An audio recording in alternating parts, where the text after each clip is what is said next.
Hello guys! Welcome back to my channel. So for today's video, gagawa po tayo ng homemade Rice Krispies bar. So ito yung pwedeng pang snack ng kids or ng even ng adult. So ang kailangan lang po natin ay marshmallow, Rice Krispie, tapos dun po sa magiging toppings o dun sa pwedeng isama. So pinili ko po ang nuts, cranberry, and pasas. So meron naman po kayong choice para kung ano po yung pwede nyo pang idagdag. So, tinunaw ko lang ating marshmallow sa aking air fryer sa 175 to 180 degrees Celsius, then in 8 minutes. So, by the way, hindi ko na napakita dyan na naglagay din ako dyan ng butter.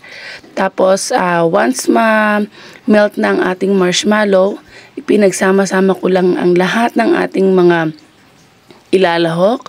So, ito guys, talagang option to. So, pwede nyong ilagay ang kahit anong gusto nyong dried fruits or nuts. So, pwede yan. So, depende talaga sa inyong preference. So, medyo challenging lang talaga ang paghahalo. Pero, ang isa sa ginagawa ko dito, naglalagay ako ng plastic sa aking kamay para mahalo ang ating mixture. So, haluin lang natin ito mabuti para mag-incorporate lahat ang ating mga lahok. Then, kumuha lang tayo ng isang lalagyan o molder kung saan natin ilalagay ang ating ginawa. So, para dito, dahil gusto ko ng medyo makapal, so pumili na lang ako ng isang lumang pinaglagyan ng ice cream. So, nilagyan ko lang siya ng parchment paper para hindi siya dumikit mamaya pag alis natin. So, ilagay lang natin lahat ng ating ginawa. Then, ipipress natin to para magsama-sama sila. So, dito pwede rin kayong gumamit ng plastic sa kamay or pwede rin namang lagay nyo ng parchment paper yung ibabaw. Then, ipress nyo lang siya. So, after that, inilagay ko siya ng ilang minutes. Sa freezer ko na talaga siya inilagay para mas madali siyang lumamig.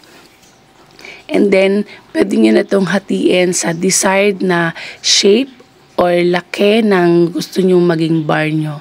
So, napaka-yummy niya. Hindi siya matamis. Tapos, napaka-chewy kapag kinagat mo. So, for sure, ma-enjoy nyo ang snack na to. Maging ang inyong mga kids, for sure, ma-enjoy to. So, pwede ito na school baon nila. So, napaka-healthy pa. Alam mo na marami siyang makakain ng mga dried fruits and nuts doon sa magiging baon niya. So kung nagustuhan niyo po ang video na to, please like and subscribe.